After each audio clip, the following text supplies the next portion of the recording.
Okay, well, let's get our show on the road here. So this is Marilyn Wilson. I am the president of RE Technology, and we've got a terrific webinar being pulled together today from our friends at Boomtown.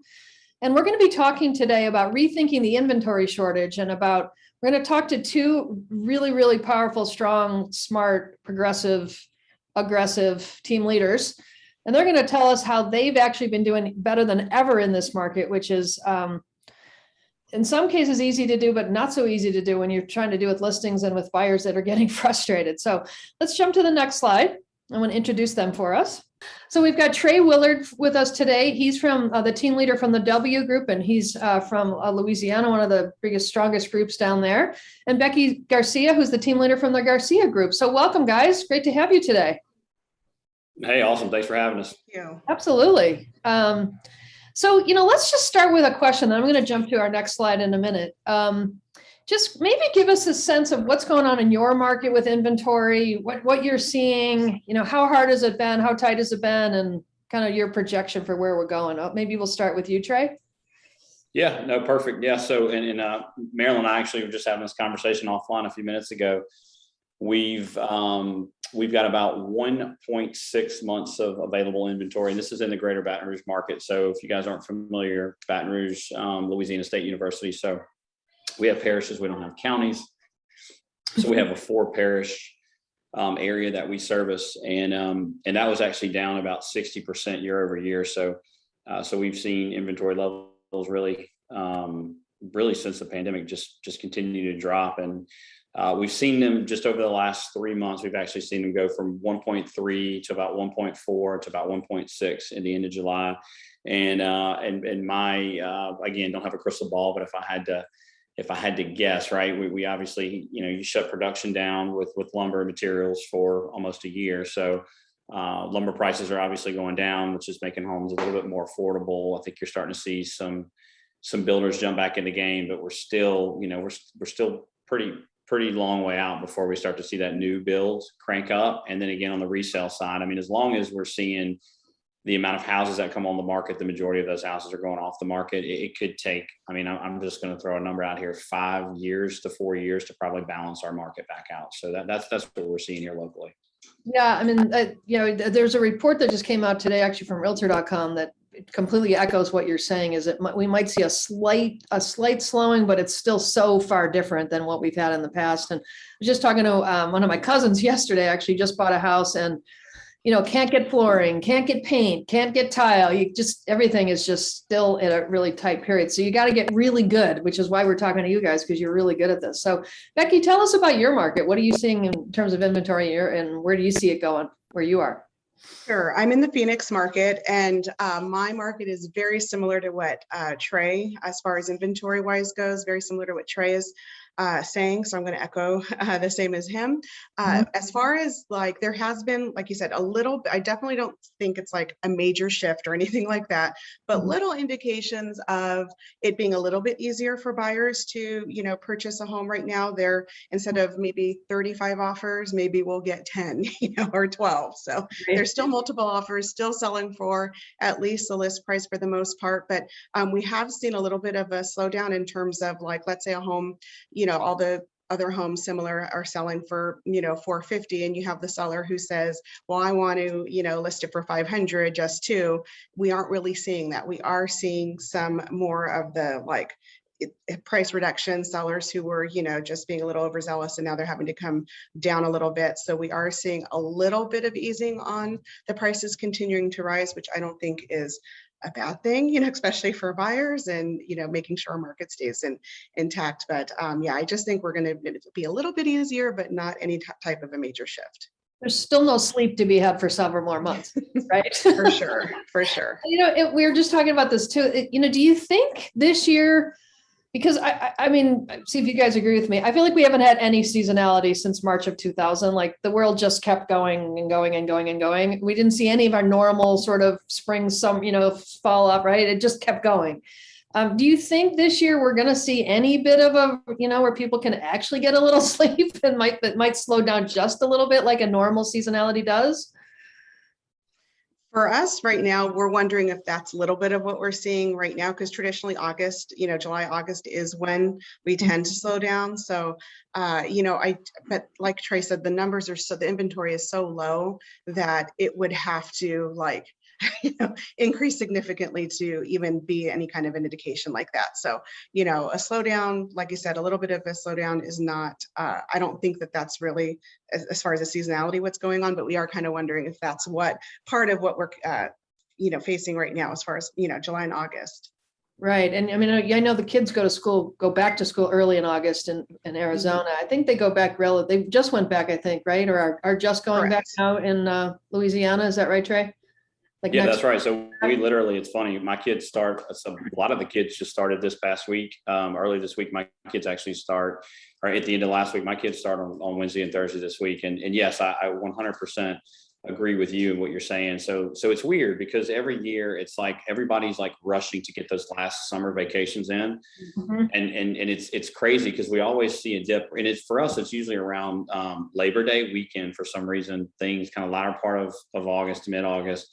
Really everybody's focused on getting the kids back in school, getting back on a routine, maybe getting that one last little vacation in Labor Day. And then it's like October for us traditionally is a really, really good month. And it has been. And December last year was our best month of the year, which is crazy because again, you can totally throw seasonality out of the door. But yeah, I think with COVID, I think that the fact that you had such a pent up demand in the spring of last year, and you saw that spring demand move into the summer, and then you saw summer demand just extend through the winter. And I think that as long as there's been a shortage of inventory right now, it's, supply and demand 101, when supply is low and demand is high, I don't know that seasonality really plays a big role. It's just something hits the market, good price, good condition, and a good location, and it's getting scooped up pretty quick. All right, so let's talk about reality, because you guys are definitely above the norm in terms of the amount of productivity you've been able to create in these crazy markets. What are your secrets in terms of let's talk about data specifically. What kinds of reports do you like to give to people? How do you know what kind of report might make sense? I know some people are more data centric than others. Maybe we'll start with you on that, Becky. How do you know the right types of information that's going to convince someone that it's actually time to list?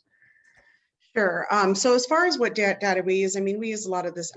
Study the hot sheets. I think if an agent studies the hot sheets every single morning, even if you don't have clients, you have time to go on and, study the hot sheets. We look in Arizona, we have something called the Comfort Report, which is, really good at giving us, real time, data as far as being able to, send that over to our clients.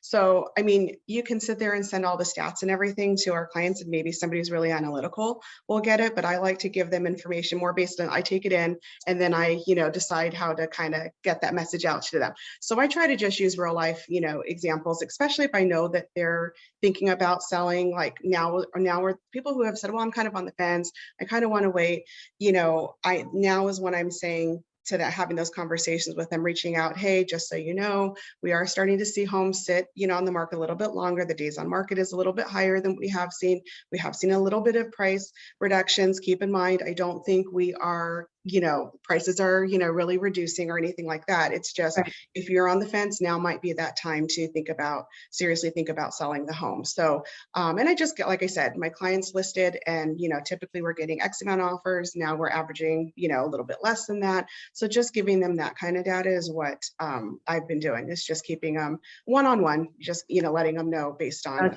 the time frame. Trey, what kind of, tools do you, or data tools or things do you use to, to help people in Baton Rouge understand that it might be a good time to sell? Yeah. So again, like Becky says, so we use the hot sheet. So right now, again, you can look at your hot sheet and you can look at price reductions, and it would give you a really good insight on what's going on in the market today. So if you see a lot of price reductions, we know that the listing agents inevitably overprice those properties, and now they're getting into alignment. Our MLS actually puts out some really good data, and they do like a market statistic, and it'll show, you can do the entire Greater Baton Rouge market, and then you can actually do it into smaller markets. So depending on what parish, if it's Livingston, Ascension, or East Baton Rouge. And I actually just shared, I do a vlog style market report every month, and I actually shared that in the chat. So if you guys want to take a look at it, it's a great visual. So what it does is it number one, it forces me to learn and understand the statistics of what's going on, and then I get to present that. So it just reinforces everything, helps me internalize those numbers. It's something that I look at every single month. So when I do have conversations just out and about, and I get more engagement on these posts, and we try to make it fun, because real estate data is not always the most interesting thing to talk about, right? So we try to always put a spin on it to make it a little bit more enjoyable, and that's why we did this vlog style market report. And just people literally will send me messages and like, oh my God, I love it. And like, you find a really interesting way to make the data interesting. So, it's something that we, as real estate agents or real estate professionals, like, it's our job, right? I mean, if you guys don't understand, it's your job to understand the market data, and then you have to be able to translate that to the normal everyday buyer and seller who doesn't understand what month supply of inventory means, or what days, average days on market, or list to sale price ratio. Yeah. We are doing our clients, and our sellers and buyers and everyone a disservice by not understanding that. So I think it's important. It's just something that we need to take ownership in our job or our career. But what other kinds of things you do, Trey, to make it fun? Sometimes. Yeah. So that's a good question. I mean, as far as making it fun, for me, and again, if you know me, I'm a pretty, I don't know, I feel like I'm a pretty witty guy. that personality may not always come out, but again, get to show a side of me in these videos. And if you watch them, you'll start to see what I mean by that. But, so like I give you an example, the last one that we did at Louisiana State University, which is, university inside of Baton Rouge, and we went to all the different, go Tigers.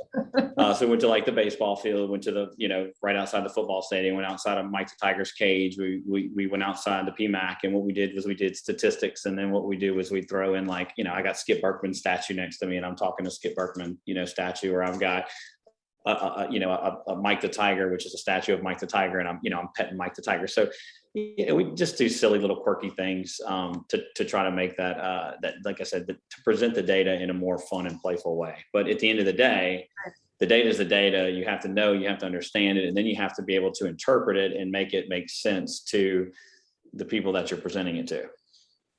That's great.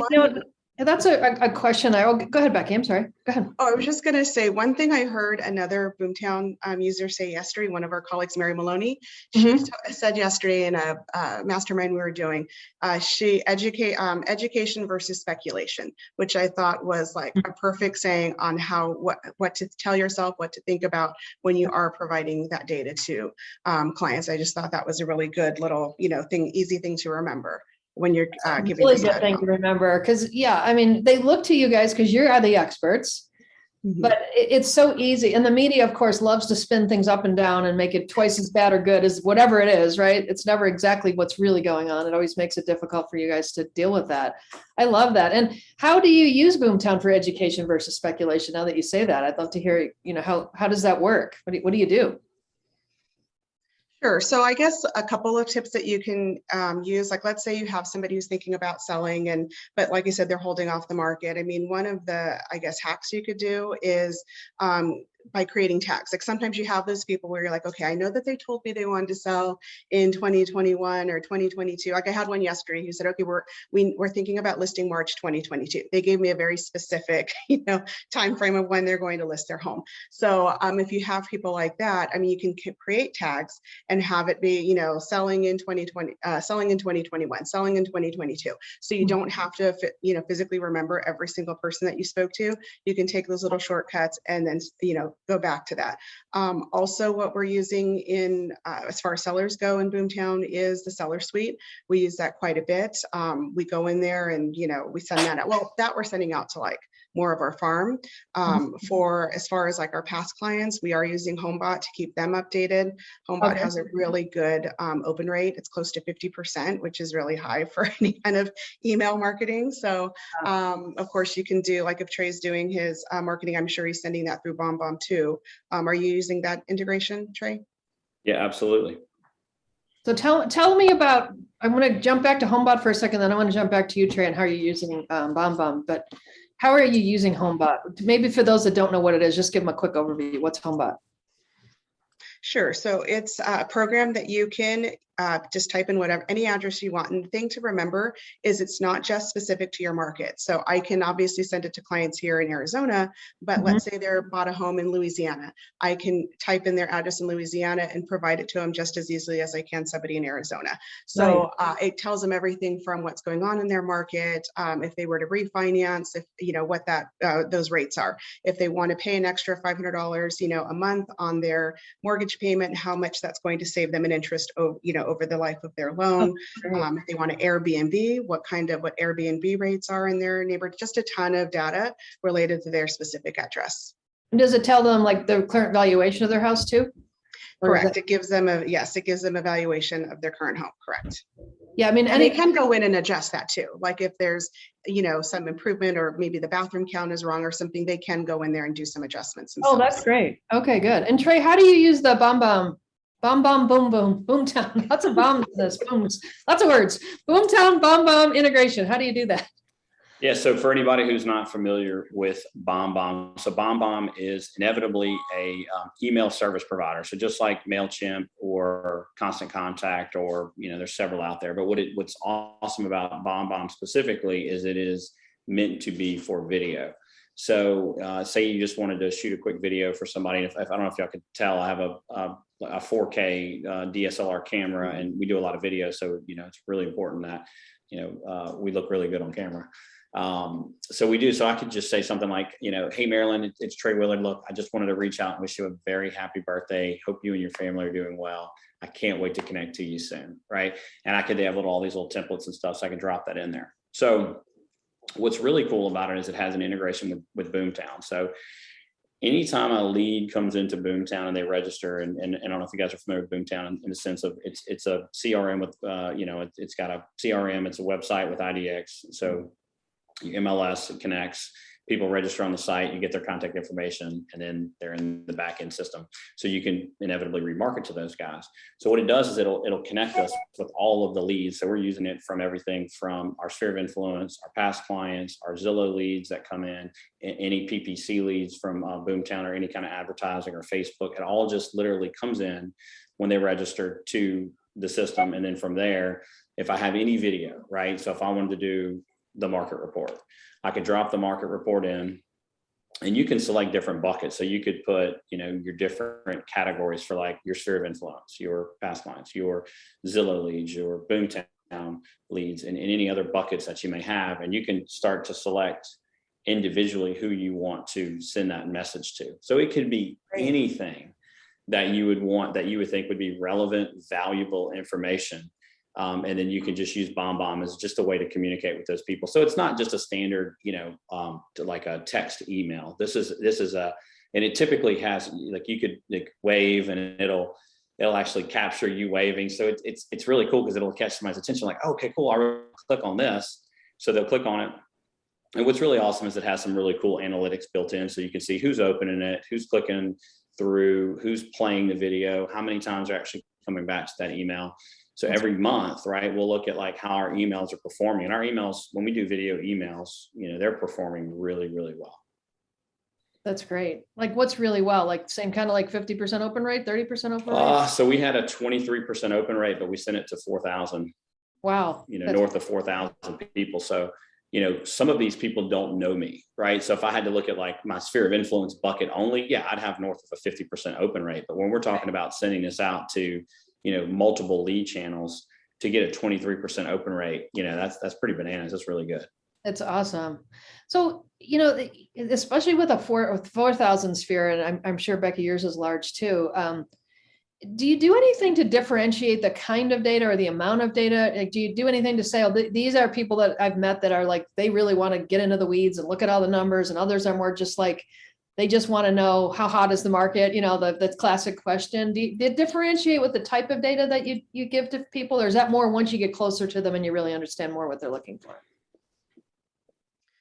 For me, it would be more like exactly what you're saying. You kind of get an idea once you know your client, you kind of have an idea as far as that goes. I think overall follow-up with real estate agents in general is difficult for us to do. We're always wanting just to automatically chase that next deal versus nurture. So this year, what we did different was we actually hired a third-party company. Even though I have a marketing team and I have a full admin staff, we did hire a third-party company to just take over all of that follow-up for us. So they do all the texting, they do all of our newsletters, our client events, whatever it is, they're doing all of that for us. And I'll just randomly get text messages back in that app. It's all in an app that's saved on my phone. So I'll get messages back like, oh, we're doing great, thanks for checking. And then I have to go back and see what the text was that was sent so that I can then answer from there. But it has definitely resulted in additional repeat buyers this year that I don't feel we would have had we not been in constant communication with them. That's amazing. And this is kind of a basic question, but I think I'd love to hear your perspective, because obviously you guys are closing more deals than average. Everybody worries in the short term about how much do I have to close this month, right? Or how close am I? But it's really the 3 months, 6 months, 9 months, 12 months is where the business ultimately comes from, right? How far in advance of, like, when the person that said, I want to buy in 2021, how far in advance of I want to buy in 2021 did you start talking to them so that they had, somewhat of a relationship with you, or were asking you questions about the market or things? How long does it take it to warm them up, basically, I guess is my question. For me, I would say, well, that was a client that we closed their home. So I stay in constant communication with them. Usually, they get Homebot from me monthly, but then I'm also going to check in with them at least quarterly, in addition to what my third-party company is sending out. So, but I'd say on average, an internet lead, if it's a buyer, that tends to be anywhere between 6 to 12 months out. So you really have to have a strong follow-up game. If it's a seller, they typically are ready to, ours are usually ready to go right away. It's very rare that you have a seller who doesn't raise their hand and isn't ready to go like right now. So I'm not sure what Trey's experience is. Yeah, I was going to say, so the people that, like in Trey, some might be sitting on the fence, right? Everybody's trying to call the peak of the market, which we know is never possible in stocks or in the real estate market. But how long do you sort of nurture the seller leads, Trey, before people really get serious with you? Yeah, so at this for 11 years, I've been in every position you can imagine in real estate, from an assistant to a buyer's agent to a solo agent, now to a team leader. So I've done it all, right? And what I learned in the beginning was, right, fortune's in the follow-up, and again, just creating the compound effect and being consistent, because you don't know. There is no, and people always say, so like a new nurture on Boomtown, like somebody who just registered, it could be 12 to 18 months, right? But it also could be 1 week. Right. Based on the motivation, and I'm sure all of you guys have heard this before, but if somebody tells you, hey, we're looking to purchase in the next 6 months, take the 6 months, cut it in half, because they're not buying in 6 months. They're going to buy in 3 months. And oh, by the way, it really only may be 30 days. What happens is, as soon as it's not important until it's important, right? And I tell my team that all the time. You don't know when something is going to happen that triggers that magic moment for the consumer, whether it's a buyer or a seller, right? A lot of people do two reasons they do things. It's pain and it's pleasure, right? Pain could be, something happened in their life, could be divorce, could be, they had and I say pain in the sense of, I have another child. The house that I currently live in is no longer large enough to accommodate our lifestyle. We need something bigger. So there's just things that happen, and you never know when they're going to happen. So you have to be there, or at least top of mind, for whenever that life event happens. Or if it's just pleasure, meaning, hey, look, interest rates are really good. It's an amazing market. We have a ton of equity. We could like upgrade into a really, really nice house and keep our payment inevitably the same of where it is today. Let's go buy a new, cool, fun house. So that is like the craziest question that we always hear is what is the magic moment? What is the average time frame? And you never know. So it's just extremely important that you're very diligent on your time management and that you are following up with those people, and it could be 20 conversations before that turns into, hey, we're ready to buy or sell. So it's really just about being consistent and being really good at your lead follow-up. Hey, Marilyn, look, last time we spoke, you guys said you wanted to move in 6 months. Look, I just wanted to follow up to see if anything's changed in your home search. Mm-hmm. Trey, I'm really glad you called, right? We actually saw a house today that we really want to see. Can you help us with that? So Right. being really good with your scripts and your dialogues and your, being consistent with your follow-ups. I mean, all of that stuff is inevitably important because we can't, it's impossible to convert them all, right? No, it is. And so I want to go back to Boomtown for a second, because clearly it's working for both of you guys. So, and let's start at the very beginning. There is not a salesperson in real estate, or frankly, in any industry that I know that's super successful that doesn't have a client relationship management program. Would you guys agree with me on that? For sure. 1000%. Right. And so can you guys, just from your perspective, maybe Trey, you can take this one first. Give me the 3 reasons why, if you don't have a CRM, you're never going to win in real estate.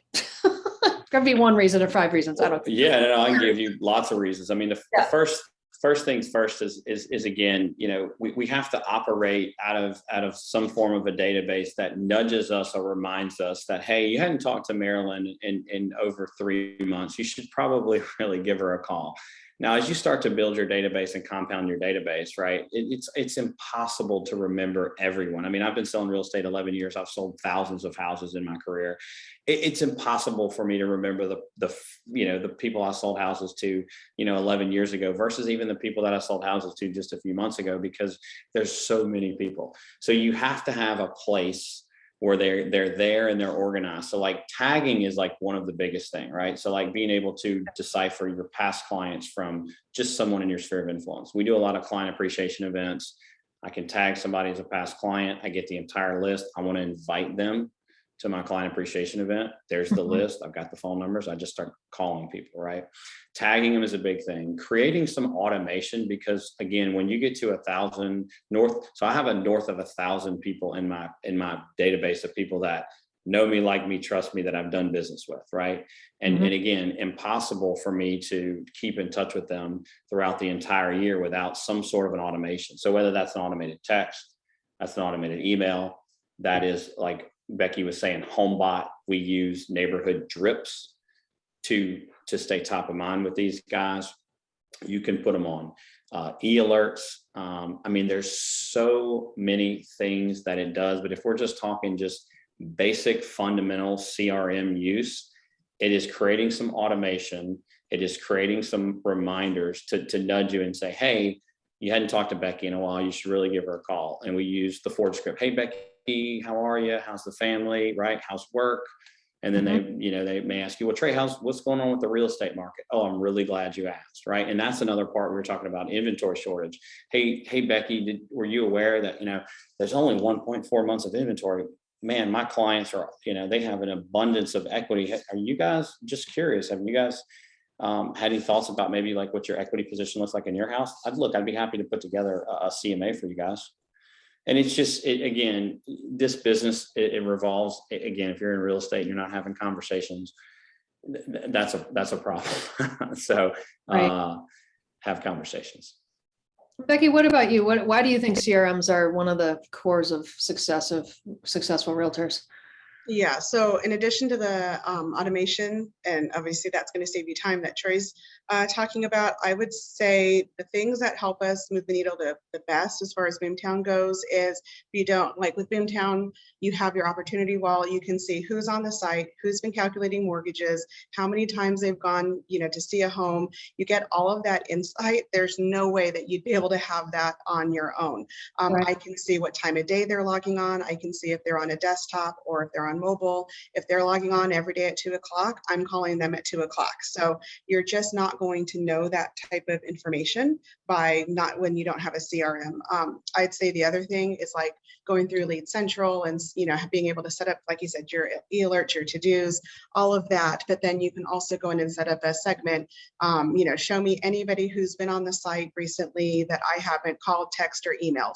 And it's going to give you your call list right there. And then the other thing we use quite a bit is going to be like when we have a new listing, we can do kind of like a reverse lookup. We can put in the address and the MLS code. It doesn't even need to be our listing. It could just be a new listing in general, and it'll pull up anybody who's looking for something similar. So maybe it's a 3-bedroom, 2-bath in Litchfield Park for, you know, 400,000. It'll give me a list of everybody who is looking on our site for homes like that. So there's a lot of those insights that you're just not going to get by not having a CRM. That's really cool, because I hear so many stories now where, and I was just talking to my cousin who just bought a house yesterday, and she said, I Pounce and I just sit on the website, and I think she uses Redfin. I was like, you shouldn't use Redfin. You should use your own broker's website, but whatever, unless you're not from Redfin, then it's okay.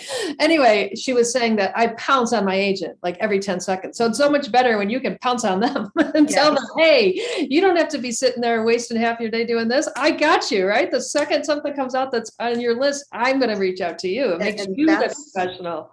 Yes, that's a good thing to remember, because your e-alerts, for those that are Boomtown users, a quick hack is the e-alert is always going to prompt to daily for us to send them out daily. If you have somebody who's in like your hot category, those need to be moved to instantly, so they get notified instantly. So that way you're being the one to notify them versus, you know, some other website that's searching. So you have to go in there and change that to instantly if you have somebody who's like a hot buyer. Yeah, that makes a lot of sense.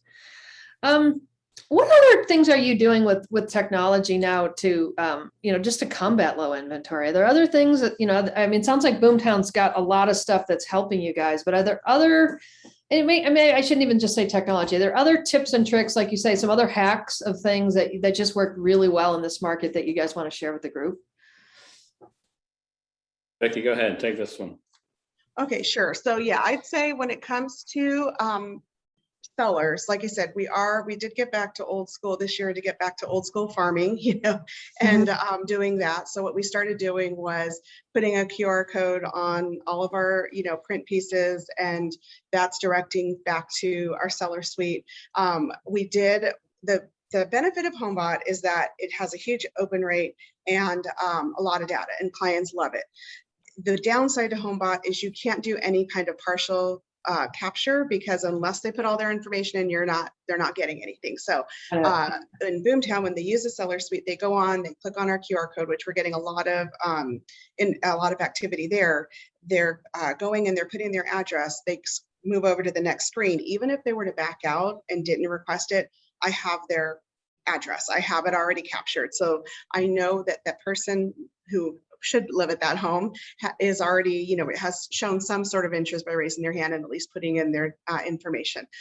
Now, if they do take it a step further, the phone number that we do have on any of our mailing pieces is Call Action, which is another Boomtown integration. So if they do call me and, you know, make that, you know, connection, it's going, as soon as they call, it's going to automatically log them into Boomtown. It's going to automatically record the conversation, and it's going to automatically save in the notes. So even if I'm driving and they're talking, I don't have to worry about taking notes or something like that, because the recording is going to already import into Boomtown. And that type of automation has really made a difference for us.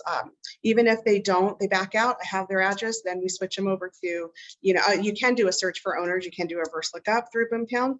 If for any reason that didn't come back successful, then you at least can start mailing or door knocking or whatever you want to do in order to capitalize on that information you've collected. It sounds like Boomtown has really, like, they've been in the sides of your heads. Like, they've thought about the reality of how it actually is to be out selling real estate, and they've just made it so much easier for you guys to just be professionals without having to do all the work yourself. It's awesome. For Trey, sure. any other hacks or Yeah, we ideas from you like? Yeah, I've got two really, really good ones. And Becky and I actually were just in Charleston, South Carolina for the Boomtown Unite conference back in a little over a month ago. And the stuff that they're rolling out, like they just purchased BrokerMint, they will be, in my opinion, they might be the first to the full blown end-to-end platform that can handle everything from your accounting to your transaction management. And really everything is, a lot of it's through these API keys that their engineers are just making sure that it, it's talking to different technologies. So they're an insanely progressive, and this is not by any means like, yes, Boomtown is like a host, but we're not paid to say any of these things. No. I mean, Becky and I have been using Boomtown now for, I've been using them since 2015. But two things that I do want to discuss. One thing is that Boomtown came out, they had actually bought a company called Real Contact, and everybody has been developing these let's call them ISA, inside sales agent roles, to where the agents get incredibly busy. So I mean, like my agents, I have 16 agents on my team, and they are literally like, their pipelines are full, they're busy. So what we've done is we've hired Boomtown inevitably as concierge to be our first line of defense. So new lead registers, Boomtown concierge gets involved. They're calling, they're texting, they're emailing. They're doing everything, and they're identifying, right, what is the motivation? Is it a buyer? Or is it a seller? So that's a really cool thing that we've done to just help us from leads falling through the cracks. And the second thing is last year I invested in an in-house ISA. And my in-house ISA, so inside sales agent for anyone who doesn't understand or know the acronym, but basically I have someone who sits in my office and all he does all day long is prospects, FSBOs, expired listings, withdrawn listings, and does some circle prospecting if we're looking for certain homes in certain neighborhoods that we have buyers for that we can't find. And he is really good, and he is getting better and better. So we've increased our listing inventory significantly this year because that was never a lead source for us. So we were always big on online leads, sphere of influence, past clients. We got some sign calls.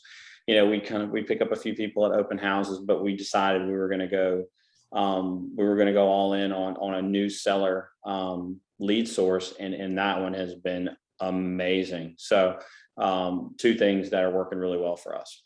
That's awesome. And so Trey, you've got a team of 16, and all of what you guys are describing sounds really exciting. It also sounds kind of scary and overwhelming if you haven't done it before. So how much of your, let's assume there's going to be a pain point. We all know getting all your database in one place, that takes a while, right? You got to do all that stuff. Let's just get past that stage. But once your CRM processes are up and running, how much time would you say you specifically, Trey, spend on all of the kinds of things that you were just talking about? And I'll ask you the same question in a second, Becky. Yes, I'll tell you, biggest thing that we did was, I guess about 2 years ago, I had a listing coordinator who was just had outgrown his position, but was really in the wrong seat. Should have been in operations. Moved him to operations, and since we moved him to operations, because I'll tell you guys, if you've read the book Traction or understand Rocket Fuel, which is the visionary and the integrator, I was always a visionary. So I'd go to the Tom Ferry business conferences and all these, and I'd come back and I'd have all of these, big ideas in my brain.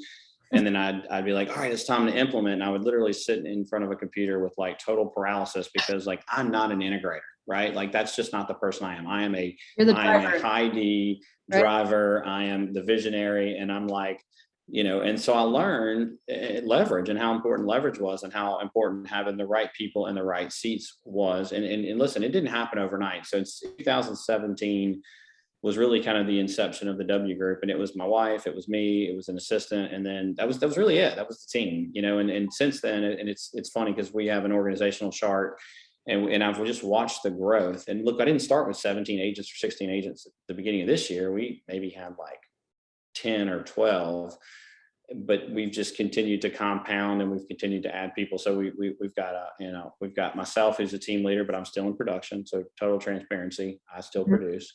We have an operations director. So he's in charge of just making sure all of our processes and our systems are in place. They're running efficiently and effectively. And that's he's handling the operations part. We have 2 transaction coordinators. We have a listing coordinator. We have an inside sales agent, and we just hired a marketing director. So as you start to grow and scale, and again, it didn't happen overnight. I've been at this since 2017. So just understand it takes time. And I am a slow, methodical moving person. I don't have this, let me just go and just hire people. And then just, does it work? It's been like, okay, cool. This worked. This didn't work. Okay. Now we need to add this person because where's the cogs in the wheel? Where are you getting slowed down? And I think when you identify your strengths, and they always say, work on your strengths, work on your weaknesses. That's a bunch of fluff, right? Work on your strengths, pass your weaknesses off to someone else who can handle those weaknesses. So we're pretty dialed in for everyone knows their role. Everyone knows what they're supposed to be doing. I feel like we have the right butts in the right seats. And now that the foundation, and I know you talked about processes and systems and CRMs and things like that. So the foundation is solid.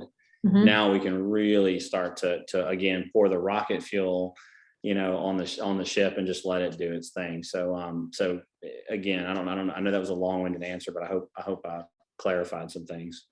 Absolutely. And Rye wants to add, he asked you a question. What was the name of the book that you just mentioned? Was it called Traction? Yeah. So Gino Wickman wrote a book called Traction. And if you're just like looking for like a really, really, really good business book, so it doesn't matter if it's real estate, it doesn't matter what type of business it is, but Traction, and then the follow-up, the prequel, sequel, whatever you want to call it, would be called Rocket Fuel. And it starts to really talk about the integrator and the operator. And again, I'm a Keller Williams guy. I don't have it. Usually it's on my desk, but The Millionaire Real Estate Agent, has been a book that's completely changed the game for me. So.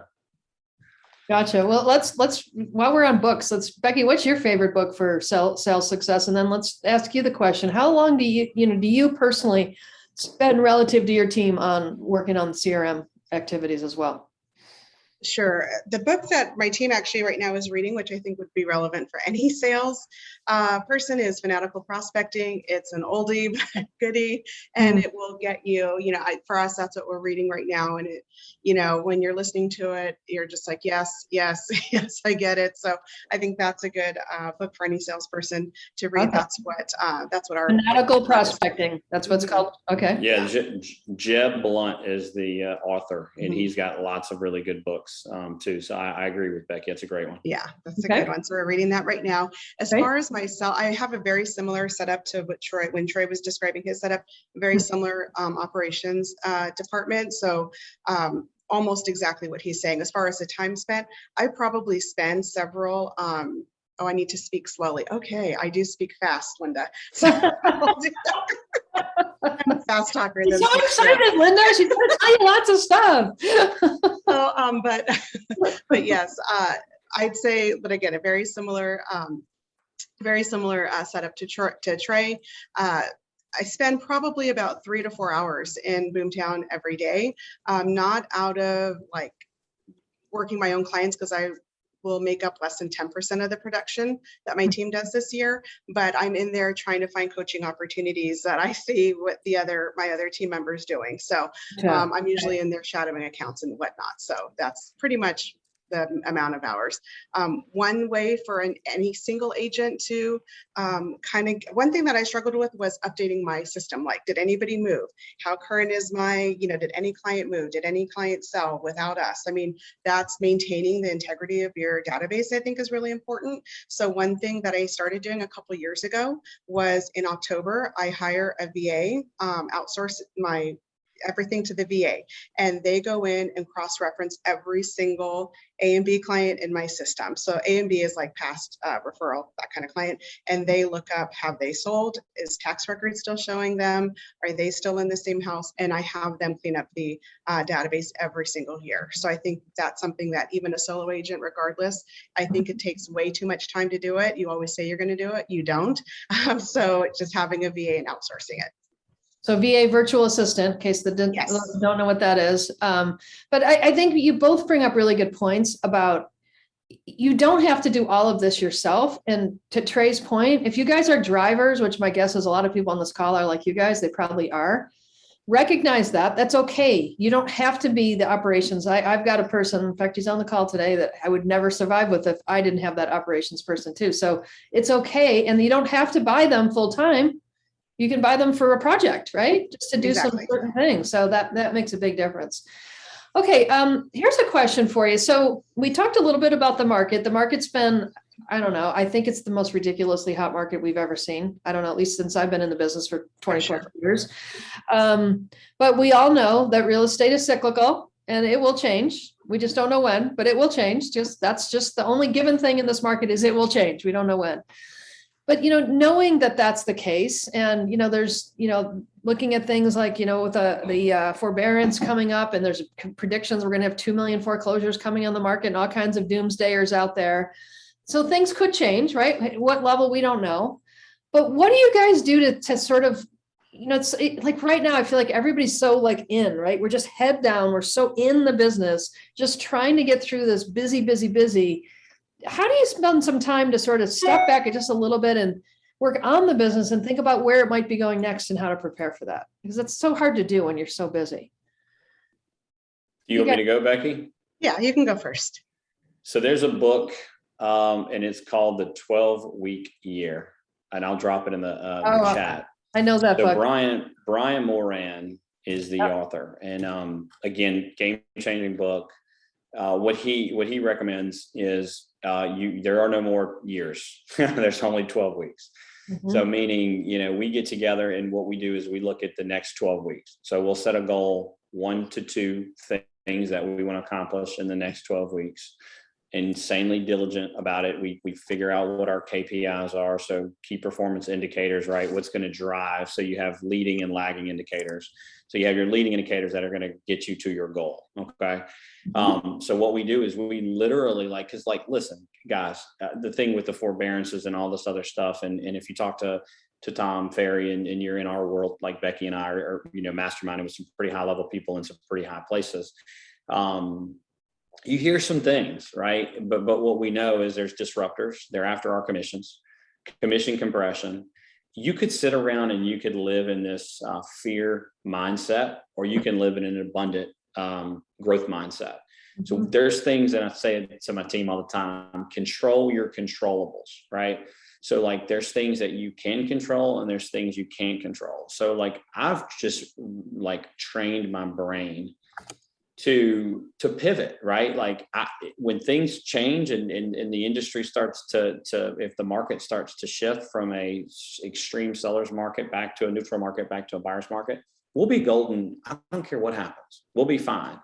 But we're very intentional about 12 weeks. And when we get through our 12-week year, we stop, we take a week off to do exactly what you said, Marilyn. We reflect, we refocus, and we look at, hey, how did that go? What changes can we make? That was a pretty successful 12 weeks and not a quarter, 12 weeks. Because again, we got to get out of the mindset of thinking in 4 quarters, but just thinking in 12 weeks. So you take a week off.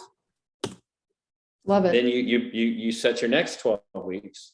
And now it's forever 12 weeks, 12 weeks off a week, 12 weeks off. Now, listen, I take vacations and go to conferences. And I think it's important to, we have Zillow Unlocked coming up in Napa. We have Tom Ferry Summit coming up in Dallas. We just had Charleston.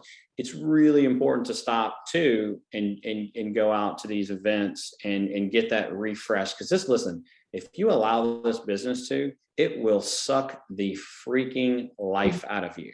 Yes, it will. So you have to, like Marilyn said, you have to stop, you have to breathe, and you have to know, look, there's plenty of business out there.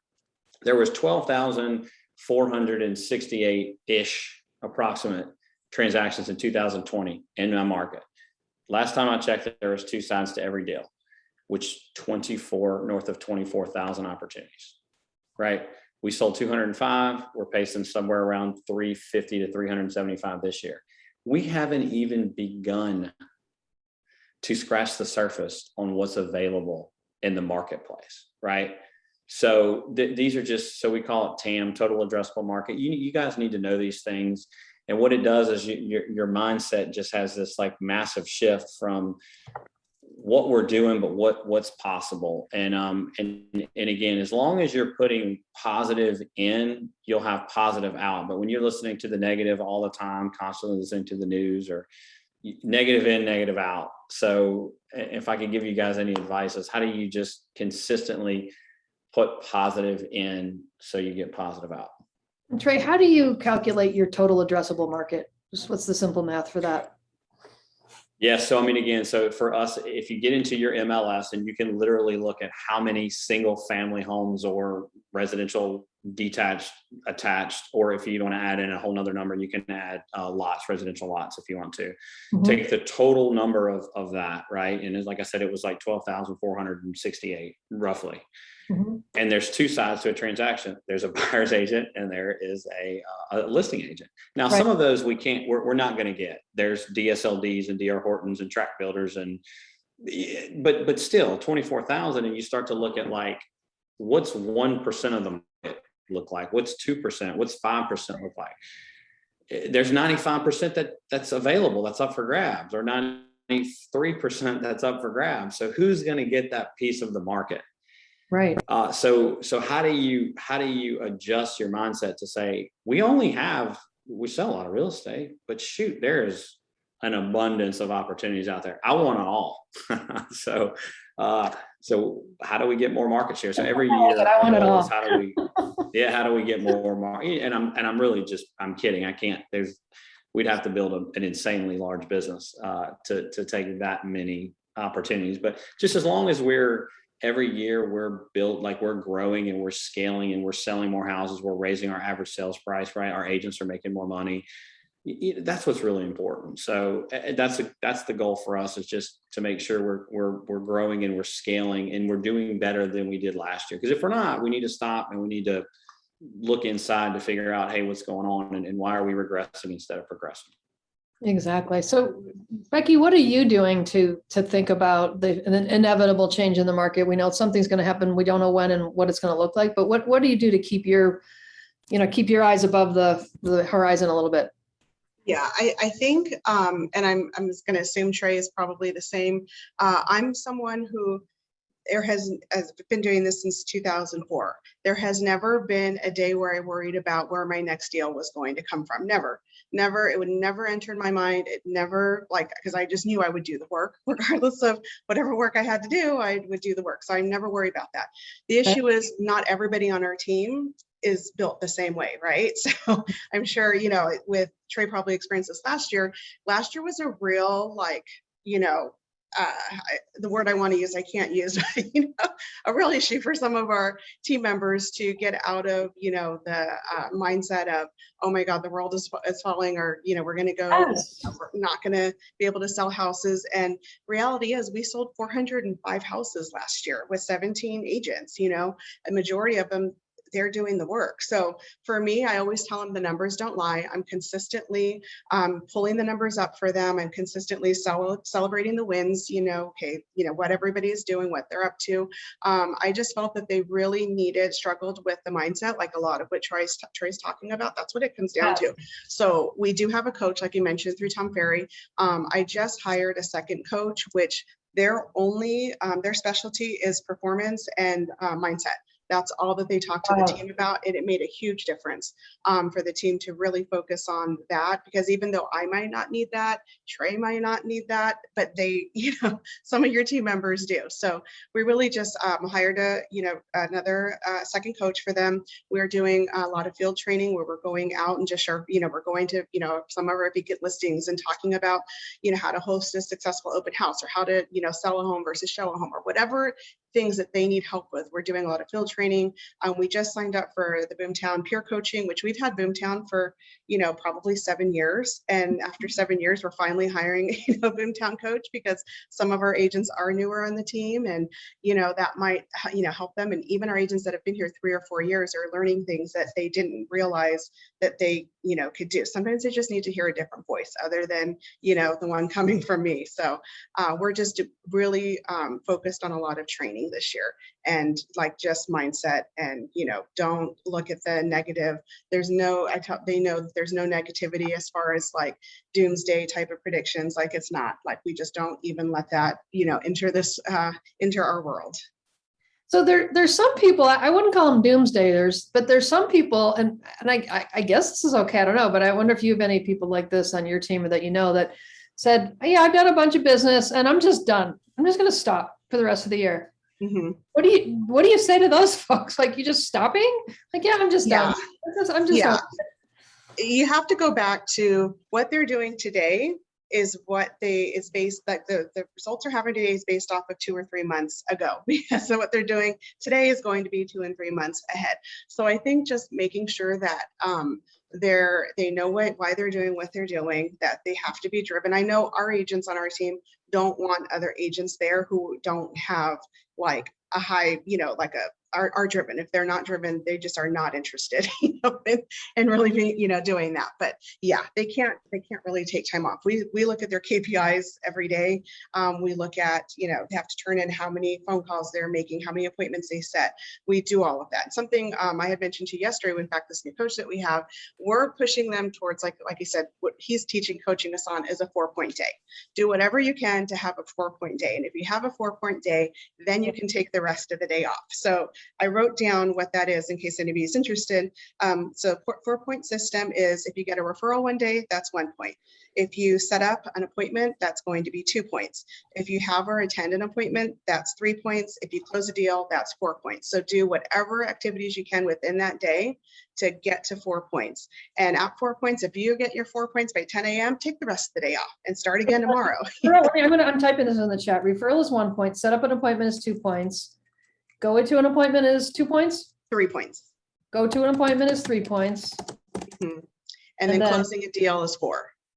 And for whatever reason, that little shift in our team by like, instead of saying, okay, you need to make, 47 calls today, they just really like the idea of taking the rest of the day off for whatever reason. That just, like I said, that little shift really made a difference for them. And like, that's what they're working for. So in our group chat, they're like, I'm at 3 points, I'm at 2 points, whatever it is, they're like literally doing that. And if it means they take the rest of the day off, they do it. But reality is most of them actually don't. They like keep working. It just keeps that momentum going.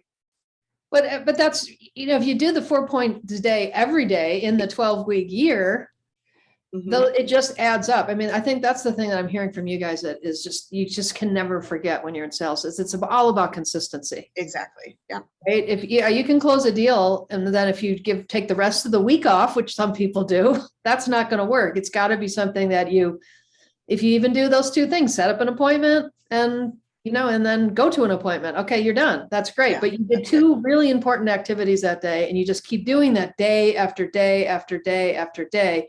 I don't know if any of you guys have ever listened to Les Brown. He's another motivational coach, and he talks about that it's about consistency. That's what really makes excellence happen in whatever part of your life that you're trying to go for. So, all right, well, this has been awesome. And throw in any questions if anybody on the audience has a question for these guys. They're you can see mountains of resources and really smart thinking about how to be successful. So throw in your questions if you've got one. I did want to point out that if any of you on the call want to see how Boomtown works, there's a product tour. The link is right there. So it's boomtownroi.com/product-tour. Michael, if you want to throw that link into the chat too, that'd be great. So that's a great place to see all of the kinds of things that Trey and Becky are talking about. I know there's a lot of highly successful people in real estate that I know are really excited about Boomtown. They seem to have really, again, listened and adapted their processes to the things that really make it easier for you to succeed and to do the things that really matter. Because if you're going to spend an hour on something, spend it on the things that are really going to move your business forward. So it's awesome. Okay, so final word of advice, Becky. Someone's, just got their business. They're huffing and puffing right now because they've had a tough year, but they're ready to stand up and go to the next step. What's your word of advice for them? I would say that there's always something to do every day in real estate. So regardless, even if you don't have, say I don't have anybody left to call, I don't have any appointments to go on today for whatever reason, let's just say that's what's going on. I mean, if you have new home construction, like go and look at the new home construction inventory, know exactly what their incentives are, what's changing, because that's changing here every day too. Where we had lotteries and everything, now there's all of a sudden there's availability. So if you're still telling people in Arizona that there's no new home inventory, go out and go to those builders, because there is inventory now. There are available lots for people to buy. Not a lot, but they're out there. So, I mean, I would always study anything and everything, study those hot sheets, go and, just know the inventory. I mean, to me, that always was, I think what got me over was I always knew the inventory. I knew every floor plan. I just study everything. Also, if you are in an area that has iBuyers, I think making sure that you're studying the iBuyer programs. What is Open Door doing? What is OfferPad doing? What is, any of them, whoever's in your neighborhood. I think that that's really important to know. So that way you can either obviously educate your clients and bring it up, or if you can also provide an alternative. Like, do you have, an iBuyer program? Is there something that you can set up if you're in a market like that? And, I think you need to figure that out now if you haven't already done. So I think that's really important to make sure you're studying that type of market too, because someone mentioned it at Boomtown where they're like, if you have a client who goes to an iBuyer program and has a successful, transaction with them, what are the chances that they'll ever come back to a traditional real estate, agent again, especially if they had a really good experience. So I think that if you're in that type of market, it's really important to study that too. Perfect. Okay, Trey, final for you. What's your final word of advice for your teammates on the call today? Yeah, so just piggyback with what Becky said, your understanding of the market. I mean, we're supposed to be the market experts. You need to know the market backwards and forwards. In the 12-week year, and again, it's such an amazing book. I'll always make references, but they say the difference between successful people and unsuccessful people, it's just one thing, and it's execution. So we all know what we're supposed to do every day, right? And the difference in being successful and unsuccessful, are you going to execute on what needs to be done? Or are you going to make excuses or find things to distract you or whatever it may be? So just know that if you have a plan, right? Number one, it starts with a vision. Number two, you have to have a plan in place, and you execute on we call them KPIs, key performance indicators, and you do it. And I've heard the word consistency. I mean, I've literally built my business around just those really three principles. And I don't do anything crazy. You got to get used to the boredom of success, because getting up every morning and doing the same thing. And I'm a very methodical, very disciplined, very boring person. I go to the gym at the same time. I eat the same things for food all day, every day. But my life is inevitably, it's simple, because if I complicate it, right? Meaning if I don't have my meals prep, I'm not going to follow my diet. If I don't have stick to my calendar, which states I'm going to the gym at this time, I let people know, hey, I have an appointment at this time.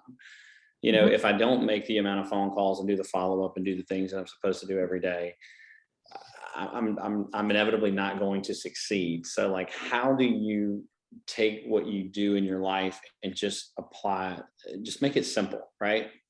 I literally have someone who prepares my meals for me and delivers them to me every Sunday.